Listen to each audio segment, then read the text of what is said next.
നമസ്കാരം. കേരളത്തിൻ്റെ അടുത്ത മുഖ്യമന്ത്രി ആരായിരിക്കും അത് സംബന്ധിച്ചുള്ള ചർച്ചകൾ കേരള മാധ്യമങ്ങളിൽ, മുഖ്യധാരാ മാധ്യമങ്ങൾ, ദൃശ്യമാധ്യമങ്ങളിൽ പ്രത്യേകിച്ച് ചൂട് പിടിച്ച് നടക്കുകയാണ്. കാരണം അവർക്ക് കുറേ കാലം കൂടിയിട്ട് ദീർഘനാളുകൾ കൊണ്ടുപോകാവുന്ന ഒരു വിഷയം ലഭിച്ചത് ഈ അടുത്തിടയ്ക്കാണ്. ഈ വിഷയം ഇത് സംബന്ധിച്ചുള്ള ഒരു ചർച്ചയല്ല ഈ വീഡിയോയുടെ ഉദ്ദേശം. കാരണം വി.ഡി. സതീശൻ മുഖ്യമന്ത്രിയായാൽ ലീഗിൻ്റെ നേരിട്ടുള്ള ഭരണം, മറ്റാരെങ്കിലും മുഖ്യമന്ത്രിയായാൽ പിന്നാമ്പുറങ്ങളിൽ നിന്ന് ഒരു അനുരഞ്ജനങ്ങളിലൂടെ ചോദിച്ചു വാങ്ങിയ അവകാശങ്ങൾ ഉപയോഗിച്ചുള്ള ലീഗിൻ്റെ ഭരണം, അതുതന്നെയാണ് കേരളത്തിൻ്റെ വിധി ഇനി അടുത്ത 5 വർഷങ്ങളിലേക്ക്. അത് കഴിഞ്ഞാൽ SDP-യെ തിരിച്ചു കൊണ്ടുവരുമോ അതോ മൂന്നാമതൊരു മുന്നണിക്ക് കേരള ജനത അവസരം നൽകുമോ എന്നുള്ളത് അറിയുവാനായിട്ട് നമുക്കിനിയും ഒരു 5 വർഷങ്ങൾ കാത്തിരിക്കണം. ഇപ്പോൾ എന്തായാലും മുഖ്യമന്ത്രി ആരായിരിക്കുമെന്നുള്ളതല്ല നമ്മുടെ വിഷയം ഇപ്പോഴത്തെ. ഈ മുഖ്യമന്ത്രിയെ തിരഞ്ഞെടുക്കുന്നതിലുള്ള കോൺഗ്രസിൻ്റെ ഒരു പ്രക്രിയ ഉണ്ടല്ലോ, അത് സംബന്ധിച്ചാണ്. പ്രത്യേകിച്ച് കോൺഗ്രസിൻ്റെ തലപ്പത്തിരിക്കുന്ന മല്ലികാർജുൻ ഖാർഗെയുടെ ഒപ്പം തന്നെ ഈ ഒരു ചർച്ചയിൽ പ്രസക്തനായ, പ്രത്യക്ഷത്തിൽ പിന്നാമ്പുറങ്ങളിൽ ഏറ്റവും പ്രസക്തനായ രാഹുൽ ഗാന്ധിയെക്കുറിച്ചാണ്. കാരണം രാഹുൽ ഗാന്ധി പദവി അനുസരിച്ച് ഭാരതത്തിൻ്റെ പ്രതിപക്ഷ നേതാവാണ്, ഒപ്പം തന്നെ കോൺഗ്രസിൻ്റെ പ്രമുഖ നേതാവാണ് അദ്ദേഹം. കോൺഗ്രസ്സിൽ അദ്ദേഹത്തിന് ഔദ്യോഗികമായി തീരുമാനങ്ങൾ എടുക്കുവാനുള്ള പദവിയൊന്നുമില്ലെങ്കിലും അദ്ദേഹത്തിൻ്റെ തീരുമാനങ്ങളാണ് കോൺഗ്രസ്സിൽ നടപ്പാക്കപ്പെടുന്നത് എന്നുള്ളത് എല്ലാവർക്കും അറിയാം. ഏറ്റവും പുതിയ ഉദാഹരണം, ഇന്ന് രാവിലെ കെ സി വേണുഗോപാൽ രാഹുൽ ഗാന്ധിയെ സന്ദർശിച്ചിട്ടുണ്ട്. രാഹുൽ ഗാന്ധി കെ സി വേണുഗോപാലിനെ വിളിപ്പിച്ചു. ഒരു പ്രതിപക്ഷ നേതാവ് കേരളത്തിലുള്ള ഒരു നേതാവിനെ വിളിപ്പിക്കുന്നത് സ്വാഭാവികമാണ്. പക്ഷേ ഈ ചർച്ചകൾ നടക്കുന്നതിൻ്റെ ഇടയിൽ അത് അസ്വാഭാവികത അതിലുണ്ട്, ഒരു പദവി അനുസരിച്ച് നോക്കുകയാണെങ്കിൽ. പക്ഷേ കോൺഗ്രസിനെ സംബന്ധിച്ച് അത് സ്വാഭാവികമായൊരു പ്രക്രിയ തന്നെയാണ്. കാരണം രാഹുൽ ഗാന്ധിയാണ്, വ്യാജഗാന്ധി കുടുംബമാണ് ഇക്കാര്യത്തിൽ എന്ത് തീരുമാനങ്ങളും അന്തിമമായി എടുക്കുവാൻ പോകുന്നത്. അങ്ങനെ തന്നെയായിരിക്കും മുന്നോട്ടുള്ള കാര്യങ്ങൾ. അതുകൊണ്ട് അതും അവിടെ നിൽക്കട്ടെ. രാഹുൽ ഗാന്ധിയിലേക്ക് വന്നു കഴിഞ്ഞാൽ, ഒരു സംസ്ഥാനത്തിൻ്റെ, പ്രത്യേകിച്ച് ഇത്രയധികം തോൽവികൾ തുടരെ ഏറ്റുവാങ്ങി കയ്യിലിരുന്ന ഭരണങ്ങളെല്ലാം ഒന്നൊന്നായി കളഞ്ഞ് അവസാനം കോൺഗ്രസ് നയിക്കുന്ന ഒരു മുന്നണി ഒരു സംസ്ഥാനത്ത് കൃത്യമായ വ്യക്തമായ ഭൂരിപക്ഷത്തോടു കൂടി അധികാരത്തിലെത്തുന്നൊരു വേളയിൽ അവിടെ കൃത്യമായൊരു മുഖ്യമന്ത്രിയെ തിരഞ്ഞെടുക്കുവാൻ സാധിക്കാത്തൊരു നില, അതിലൊരു തീരുമാനമെടുക്കുവാൻ സാധിക്കാത്തത്ര ഒരു രാഷ്ട്രീയ പരിചയക്കുറവോ താല്പര്യമില്ലായ്മയോ അല്ലെങ്കിൽ കഴിവില്ലായ്മയോ, ഇത് മൂന്നിലേതാണെങ്കിലും ഒരു ഭരണകർത്താവെന്നുള്ള നിലയിൽ, ഒരു രാഷ്ട്രീയ നേതാവെന്നുള്ള നിലയിൽ രാഹുൽ ഗാന്ധിയെ സംബന്ധിച്ച് അതൊരു കറുത്ത പുള്ളി തന്നെയാണ്. അദ്ദേഹത്തിൻ്റെ പൊതുജീവിതത്തിൽ ജനങ്ങളത് തിരിച്ചറിഞ്ഞിട്ടുണ്ട്. ഭാരതത്തിലൊട്ടാകെ. കേരളത്തിൽ അത് തിരിച്ചറിഞ്ഞിട്ടുണ്ടോ എന്ന് ചോദിച്ചാൽ കേരളത്തിൽ തിരിച്ചറിഞ്ഞവരുണ്ട്. പക്ഷേ തിരിച്ചറിഞ്ഞവരെക്കാൾ രാഹുൽ ഗാന്ധി കൊള്ളാം, നല്ല പയ്യനല്ലേ, കാണാനൊക്കെ നല്ല സ്മാർട്ടായിട്ട്, 57 വയസ്സുണ്ടെങ്കിലും ഓടുന്നതൊക്കെ കണ്ടിട്ടില്ലേ, നല്ല. ഈ സായിപ്പിനെ കാണുമ്പോൾ കവാത്ത് മറക്കുക എന്നൊരു ശീലം മലയാളിക്കുണ്ട്, പ്രത്യേകിച്ച് തെക്കൻ ഭാഗത്തേക്ക്. തിരുവനന്തപുരംകാരെ ഞങ്ങൾ പറയും. കാരണം ഒരു സുന്ദരനായ ശശി തരൂർ വന്നു കഴിഞ്ഞാൽ മറ്റുള്ളവരെ തള്ളി ശശി തരൂരിനെ ജയിപ്പിച്ചു വിടുക, അത്തരത്തിലുള്ളൊരു പ്രക്രിയ തിരുവനന്തപുരത്തുണ്ട്. തിരുവനന്തപുരം കേരളത്തിൻ്റെ തലസ്ഥാനമായതുകൊണ്ട് തന്നെ അത്തരത്തിലൊരു ശീലം വ്യാപകമായി കേരളത്തിലുടനീളമുണ്ട്. പക്ഷേ വടക്കൻ ജില്ലകളിലേക്ക് ചെല്ലുമ്പോൾ, പ്രത്യേകിച്ച് മലബാർ പോലുള്ള പ്രദേശങ്ങളിലേക്ക് ചെല്ലുമ്പോൾ, അവർക്ക് അവരുടെ ആവശ്യങ്ങൾക്കനുസരിച്ചുള്ള രാഷ്ട്രീയക്കാരെ തിരഞ്ഞെടുക്കുന്നതിൽ കുറച്ചുകൂടി സാമർഥ്യമുണ്ട്. അല്ലെങ്കിൽ അവരുടെ മതാടിസ്ഥിതമായൊരു സംവിധാനമുണ്ടല്ലോ, അതിൻ്റെ തലപ്പത്തിരിക്കുന്ന ആളുകൾക്ക് അവർക്ക് വേണ്ടത് നേടിയെടുക്കുവാൻ ആരാണോ ഏറ്റവും യോഗ്യൻ, ആരെ ജയിപ്പിച്ചു വിട്ടാലാണ് അതിന് ഏറ്റവും കൂടുതൽ സാധ്യത, അത്തരത്തിലുള്ള കൃത്യമായ സ്വന്തം ആവശ്യങ്ങളെ മുൻനിർത്തി തീരുമാനങ്ങൾ എടുക്കുവാനുള്ള ഒരു പക്വത, അല്ലെങ്കിൽ ഒരു രീതി. പക്വത എന്നതിനെ പറയുന്നത് സത്യത്തിൽ മോശമാണ്. അങ്ങനെ തീരുമാനമെടുക്കുന്ന ഒരു രീതി അവിടെയുണ്ട്, മതാടിസ്ഥിതമായി. വയനാട്ടിൽ പ്രിയങ്ക ഗാന്ധി, അതിനു മുമ്പ് രാഹുൽ ഗാന്ധിയും ജയിച്ചത് ആരുടെ പിന്തുണയോടുകൂടിയാണെന്ന് ഓർക്കുക. അത്തരത്തിലുള്ള ഒരു രീതിയുണ്ട്. അതുകൊണ്ട് രാഹുൽ ഗാന്ധി കേരളത്തിൽ, അദ്ദേഹത്തിന് ജനസമ്മതി ഏറ്റവും ഉയർന്നു നിൽക്കുന്നത് ഒരുപക്ഷെ കേരളത്തിലായിരിക്കും. അല്ലെങ്കിൽ നമ്മുടെ മലയാള മനോരമയ്ക്ക് നടത്തുന്ന സർവേക്കാരോട് ചോദിച്ചാൽ മതി, അല്ലെങ്കിൽ മനോരമയ്ക്ക് വേണ്ടി സർവേ നടത്തുന്നവരോട് ചോദിച്ചാൽ മതി. രാഹുൽ ഗാന്ധി ഈ ഒരു 6 or 7 വട്ടം അവർ ഭാരതത്തിൻ്റെ പ്രധാനമന്ത്രി ആക്കിയിട്ടുണ്ട്. ഇതിനോടകം നരേന്ദ്രമോദിയെ പിരിച്ചുവിട്ടിട്ടുമുണ്ട്. അപ്പോൾ അങ്ങനെയാണ് രാഹുൽ ഗാന്ധിയുടെ ഭാരതത്തിലുള്ളൊരു ജനപ്രീതി. ഭാരതത്തിൽ മറ്റ് ഭാഗങ്ങളിൽ മുഴുവനായി ഇടിഞ്ഞു താന്ന് നിൽക്കുന്നു, അതലപാതാളത്തിൽ കിടക്കുന്നു. കേരളത്തിൽ അത് വർദ്ധിച്ച് അനുദിനം മുകളിലേക്ക് ഉയരുന്നു. പക്ഷേ നമ്മുടെ പ്രശ്നം ഇദ്ദേഹത്തിൻ്റെ ഒരു കഴിവാണ്, തീരുമാനങ്ങൾ എടുക്കുവാനുള്ള കഴിവാണ്. ഈ ചിന്തയിലേക്ക് എന്നെ എത്തിച്ചത് സാജിദ് ട്രിവാൻഡ്രം എന്നൊരു ID ഫേസ്ബുക്കിലിട്ടൊരു പോസ്റ്റാണ്. അതിനോട് നമ്മൾ യോജിച്ചാലും ഇല്ലെങ്കിലും, അദ്ദേഹത്തിൻ്റെ മറ്റ് രാഷ്ട്രീയ നിരീക്ഷണങ്ങളോട് യോജിച്ചാലും ഇല്ലെങ്കിലും ഈ പറഞ്ഞ കാര്യം പ്രസക്തമാണെന്ന് തോന്നി. അത് ഞാനൊന്ന് വായിക്കാം, എന്നിട്ട് ബാക്കി ഒരു ചെറിയ വിശകലനവും നടത്തി അവസാനിപ്പിക്കാം. സംഗതി വളരെ ചെറിയൊരു പോസ്റ്റാണ്.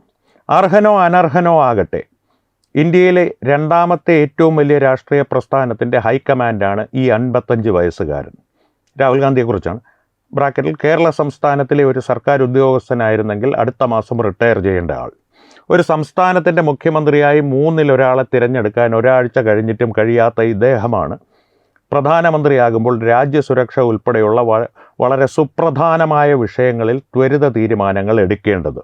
സങ്കല്പിച്ചു നോക്കൂ, പാകിസ്ഥാൻ പ്രകോപിപ്പിക്കുമ്പോൾ എല്ലാ മിലിറ്ററി ഓഫീസർമാരെ, റിട്ടയർ ചെയ്ത ഉദ്യോഗസ്ഥന്മാരെയും വിളിച്ചു വരുത്തി ദിവസങ്ങളോളം ചർച്ച ചെയ്യുന്നത്. ഇപ്പോഴത്തെ സാഹചര്യം അനുസരിച്ച് അതൊന്ന് സങ്കല്പിച്ചു നോക്കൂ. NB തങ്ങളുടെ ബിംബത്തെ പരിഹസിക്കുമ്പോൾ പ്രകോപിതരായി പൈതൃക സംസ്കാരം പുറത്തെടുക്കുന്നവരുടെ കമൻറ്റുകൾക്ക് അല്പായുസ് മാത്രം. അതായത് കമൻറ്റുകളിൽ വന്ന് തെറി വിളിച്ചാൽ അതെല്ലാം ഡിലീറ്റ് ചെയ്യുമെന്ന് അദ്ദേഹം പറഞ്ഞിട്ടുണ്ട്. പക്ഷേ ഈ ഒരു വളരെ ചുരുക്കത്തിൽ അദ്ദേഹം രാഹുൽ ഗാന്ധിയുടെ ഒരു പ്രവർത്തന രീതി മുന്നോട്ട് വെച്ചിട്ടുണ്ട്. കാരണം രാഹുൽ ഗാന്ധിയെ സംബന്ധിച്ച്, രാഹുൽ ഗാന്ധിയുടെ കഴിവിനെക്കുറിച്ച് രാഹുൽ ഗാന്ധിക്ക് അറിയില്ലെങ്കിൽ, കാരണം അദ്ദേഹം മറ്റേതോ ലോകത്താണ് ജീവിക്കുന്നത്. രാജ്യവിരുദ്ധമായിട്ടുള്ള പല കാര്യങ്ങൾക്കും മുന്നോട്ട് വന്ന് കൃത്യമായി എഴുതി കൊടുത്ത സ്ക്രിപ്റ്റ് ക്യാമറയ്ക്ക് മുൻപിൽ വായിച്ച് അല്ലെങ്കിൽ അവതരിപ്പിച്ച് ഷൂട്ട് ആൻഡ് സ്കൂട്ട് എന്ന രീതി അവലംബിക്കുന്നതല്ലാതെ അദ്ദേഹത്തിന് എന്തെങ്കിലും ഒരു കാര്യത്തിലൊരു സുദീർഘമായ ചർച്ച നടത്തുവാനോ, കാരണം ഇന്ത്യ അലയൻസ് എന്നുള്ള അലയൻസിൻ്റെ അപ്പുറത്ത് വീണ്ടും ഒരു അലയൻസ് ചേർക്കുന്നത് എന്തിനാണ്? അതായത് ഇന്ത്യ അലയൻസ് എന്നെന്തിനാണ് വിളിക്കുന്നത്? ഇന്ത്യ മുന്നണി. കാരണം ഇന്ത്യ മുന്നണിയാണ്. ഇന്ത്യ മുന്നണി എന്നെന്തിനാണ് പറയുന്നത് എന്നുള്ള നിസ്സാരമായൊരു ചോദ്യത്തിൻ്റെ മുൻപിൽ ഉരുണ്ട് പിരണ്ട് നാശമാകുന്ന രാഹുൽ ഗാന്ധിയെ നാം കണ്ടിട്ടുള്ളതാണ്. അത്തരത്തിൽ പ്രത്യേകിച്ച് കഴിവുകളൊന്നുമില്ലാത്തൊരു വ്യക്തിയാണത്. അത് തിരിച്ചറിയാത്ത ഭാരതത്തിലെ ഏക വ്യക്തി രാഹുൽ ഗാന്ധിയാണ്. അദ്ദേഹത്തിൻ്റെ ചുറ്റുമുള്ളവർക്കും അറിയാം അദ്ദേഹത്തിന് വലിയ കഴിവുകളൊന്നുമില്ല എന്ന്. പക്ഷേ അവർക്ക് നിവൃത്തിയില്ല. വ്യാജഗാന്ധി കുടുംബത്തിലെ ഇത്തരം യുവരാജാക്കന്മാരെയും യുവറാണിമാരെയും താങ്ങേണ്ട ഒരു ഗതികേട് അവർക്കുണ്ട്. കാലാകാലങ്ങളായി അല്ലെങ്കിൽ ഒരു വർഷങ്ങളായി ശീലിച്ചു പോയൊരു അടിമത്വ മനോഭാവമുണ്ട്. അതിൻ്റെ പിന്തുടർച്ചയായി അവർ ഇത് സഹിക്കുന്നു അല്ലെങ്കിൽ താങ്ങി നിർത്തുന്നു. ഇതിനെ പരമാവധി മറച്ചു പിടിക്കുവാൻ ശ്രമിക്കുന്നു. രാഹുൽ ഗാന്ധിയോടൊപ്പമുള്ള വ്യാജഗാന്ധി കുടുംബത്തിലുള്ള മറ്റംഗങ്ങൾ, സോണിയാഗാന്ധി ആണെങ്കിൽ മകനായി പോയില്ലേ, സഹിച്ചല്ലേ പറ്റൂ. സഹോദരിയുടെ ഭർത്താവുമാണെങ്കിൽ അടിസ്ഥാനപരമായിട്ട് അവരവരുടെ അവസരം നോക്കിയിരിക്കുകയാണ്. അതുവരെ ഇദ്ദേഹത്തെ മുൻനിർത്തി. കാരണം പ്രിയങ്ക ഗാന്ധിയൊക്കെ രാഹുൽ ഗാന്ധിയെക്കുറിച്ച് നടത്തുന്ന പ്രസ്താവനകളെക്കുറിച്ചൊന്ന് ആലോചിച്ച് നോക്കൂ. അല്ലെങ്കിൽ അഭിമുഖം നൽകുമ്പോൾ രാഹുൽ ഗാന്ധിയെക്കുറിച്ച് നടത്തുന്ന അഭിപ്രായ പ്രകടനങ്ങൾ. പ്രിയങ്ക ഗാന്ധിയുടെ ഒരു അഭിമുഖത്തിൽ അവർ പറഞ്ഞത്, ഹിന്ദുത്വത്തെക്കുറിച്ച് നരേന്ദ്രമോദിയുമായി ഒരു സംവാദം രാഹുൽ ഗാന്ധി നടത്തുകയാണെങ്കിൽ നിമിഷങ്ങൾ പോലും നരേന്ദ്രമോദിക്ക് രാഹുൽ ഗാന്ധിയുടെ മുൻപിൽ പിടിച്ചു നിൽക്കുവാൻ സാധിക്കില്ല. ആലോചിച്ച് നോക്കൂ, എന്തൊരു അബദ്ധമാണ് ഈ പറയുന്നതെന്ന്. നരേന്ദ്രമോദിയെ വിടൂ, തേജസ്വി സൂര്യയെ പോലെയുള്ള BJPയുടെ ഒരു യുവ നേതാവുമായി ഒരു 15 സെക്കൻഡ് ഏതെങ്കിലും ഒരു വിഷയത്തിൽ, 15 മിനിറ്റ് പോലും ഞാൻ പറയുന്നില്ല, രാഹുൽ ഗാന്ധിയെ സംബന്ധിച്ച് അതൊക്കെ വളരെ കൂടുതലാണ്. കാരണം ഈ ചില പ്രത്യേക ജീവജാലങ്ങളെപ്പോലെ അദ്ദേഹത്തിൻ്റെ ഒരു 15 മിനിറ്റ് അദ്ദേഹത്തെ സംബന്ധിച്ച് ഒരു 15 വർഷങ്ങളോ 15 യുഗങ്ങളോ ആയിരിക്കും. 15 സെക്കൻഡ് ഏതെങ്കിലും ഒരു വിഷയത്തിൽ, ഒരു സംവാദത്തിൽ രാഹുൽ ഗാന്ധി ഏർപ്പെടുന്നത് നിങ്ങളൊന്ന് ചിന്തിച്ചു നോക്കൂ. മറ്റൊരു ഉദാഹരണവും നിങ്ങൾ എടുക്കേണ്ട, രാഹുൽ ഗാന്ധിയുടെ മുൻകാലങ്ങളിലുള്ള പല വിഷയങ്ങളിലുമുള്ള പ്രതികരണങ്ങൾ, അപ്രതീക്ഷിതമായി വരുന്ന ചോദ്യങ്ങളോട് അദ്ദേഹം പ്രതികരിക്കുന്ന രീതി, ഇത് മാത്രം ഒന്നെടുത്ത് പരിശോധിച്ചാൽ മതി അദ്ദേഹത്തിൻ്റെ കഴിവ് ബോധ്യപ്പെടുവാൻ.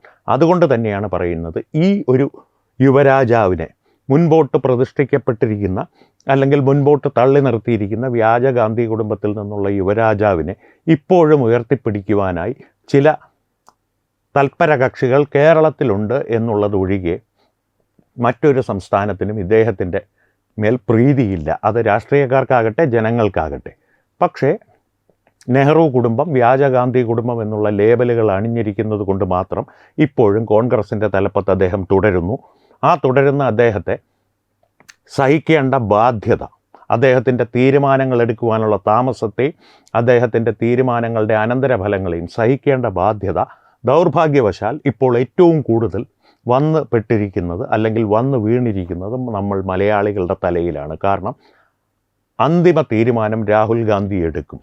എന്തിനെക്കുറിച്ച്? കേരളത്തിലെ മുഖ്യമന്ത്രിയെക്കുറിച്ച്. നാളെ ഇനി ഇവരാരുമല്ല, രാഹുൽ ഗാന്ധി നേരിട്ട് തന്നെയോ അല്ലെങ്കിൽ പ്രിയങ്ക ഗാന്ധിയെ ആയിട്ടോ വ്യാജഗാന്ധി കുടുംബത്തിൻ്റെ ഒരു മുഖ്യമന്ത്രി കേരളത്തിലേക്ക് എത്തിയാലും അത്ഭുതപ്പെടേണ്ടതില്ല. ലീഗുകാരിപ്പോൾ കാണിക്കുന്ന ബഹളങ്ങളും അട്ടഹാസങ്ങളും ഒന്നും കാര്യമാക്കണ്ട. അതെല്ലാം കൊടുക്കേണ്ടത് കൊടുത്തു തന്നെ ഒതുക്കും. ഞാൻ പറഞ്ഞല്ലോ, VD സതീശനാണെങ്കിൽ ലീഗിൻ്റെ നേരിട്ടുള്ള ഭരണം, മറ്റാരെങ്കിലും ആണെങ്കിൽ ഈ ഞങ്ങളുടെ നേരിട്ടുള്ള നോമിനിയെ തള്ളിക്കളഞ്ഞതിന് പകരമായി ഞങ്ങൾക്ക് ഇന്ന അവകാശങ്ങൾ വേണം, വിദ്യാഭ്യാസ വകുപ്പ് വേണം, ആ വകുപ്പ് വേണം, ഈ വകുപ്പ് വേണം, ഭരണത്തിൽ ഞങ്ങൾക്ക് ഇങ്ങനെ വേണം, അല്ലെങ്കിൽ ആഭ്യന്തരം ഇന്നയാൾക്ക് കൊടുക്കണം തുടങ്ങിയ നിരവധി വ്യവസ്ഥകൾ ലീഗ് മുന്നോട്ട് വെച്ച് അവർക്ക് വേണ്ട കാര്യങ്ങൾ അവർ കൃത്യമായി തന്നെ വിലപേശി വാങ്ങും. കേരളം ജമാഅത്തെ ഇസ്ലാമിയുടെയും ലീഗിൻ്റെയും ഭരണത്തിലേക്ക് തന്നെ പോവുകയാണ്. ഇവരിൽ ആര് മുഖ്യമന്ത്രിയായാലും, ഇപ്പോഴുള്ള 3 പേരല്ലാതെ മറ്റാര് മുഖ്യമന്ത്രിയായാലും, ഇനി അത്ഭുതങ്ങൾ എന്തെങ്കിലും സംഭവിച്ച് ഒരു തരത്തിലും ലീഗിനെ അംഗീകരിക്കാത്ത ഏതെങ്കിലും ഒരാൾ അബദ്ധത്തിൽ കോൺഗ്രസ്സിൽ ഇപ്പോഴും അവരുടെ ശ്രദ്ധയിൽപ്പെടാതെ ഒളിഞ്ഞു കിടപ്പുണ്ട്, അയാൾ മുഖ്യമന്ത്രിയാവുകയാണെങ്കിൽ മാത്രം ഇതിനൊരു മാറ്റം സംഭവിക്കാം. പക്ഷെ അങ്ങനെ ഒരാളില്ല എന്നുള്ള വസ്തുത ഒരു വശത്ത്, ഇനി ഉണ്ടെങ്കിൽ തന്നെ അയാൾ മുഖ്യമന്ത്രിയാകില്ല എന്നുള്ള കാര്യം മറ്റൊരു വശത്ത്. ഇനി ഇതിനെല്ലാം മറികടന്ന് അങ്ങനെ ഒരാൾ ഉണ്ടാവുകയും മുഖ്യമന്ത്രിയാവുകയും ചെയ്താൽ ഏറെക്കാലം മുഖ്യമന്ത്രി സ്ഥാനത്ത് തുടരില്ല എന്നുള്ള വസ്തുത ഈ വശത്ത്. അപ്പോൾ അതാണ് കേരളത്തിൻ്റെ അവസ്ഥ. കേരളത്തിന് പുതിയ മുഖ്യമന്ത്രിയുടെ ആശംസകൾ ഞാൻ നൽകുന്നില്ല. കാരണം ഇന്ന് പ്രഖ്യാപിക്കുമെന്നാണ് ജയറാം രമേശ് ഉറപ്പിച്ച് പറഞ്ഞിരിക്കുന്നത്. കേരളത്തിന് രാഹുൽ ഗാന്ധി ആശംസകൾ. അത്രമാത്രമേ ഇക്കാര്യത്തിൽ പറയുവാനുള്ളൂ. നിങ്ങളുടെ അഭിപ്രായങ്ങളെ സംബന്ധിച്ച് കമൻറ്റുകൾ രേഖപ്പെടുത്തുക, ഞങ്ങളുമായി സംവദിക്കുക. വീണ്ടും കാണാം. നന്ദി, നമസ്കാരം. വിട്ടുവീഴ്ചയില്ലാത്ത നിലപാടുകളുമായി ദേശീയതയുടെയും സമാജത്തിൻ്റെയും ശാക്തീകരണത്തിനു വേണ്ടി തത്വമയിയുടെ ജൈത്രയാത്ര തുടരുകയാണ്. യൂട്യൂബിൽ മാത്രം തത്വമയിക്ക് 10 ലക്ഷം സബ്സ്ക്രൈബേഴ്സിലേക്ക് എത്താൻ ഏതാനും ചുവടുകൾ മാത്രമാണ് ബാക്കി. മറ്റ് സോഷ്യൽ മീഡിയ പ്ലാറ്റ്ഫോമുകളിലും തത്വമയിയുടെ നിറസാന്നിധ്യം തുടരുകയാണ്. ഈ അവസരത്തിൽ ഞങ്ങൾക്ക് നിങ്ങളോടുള്ള അഭ്യർത്ഥന ഞങ്ങളോടൊപ്പം നിൽക്കുക എന്നുള്ളതാണ്.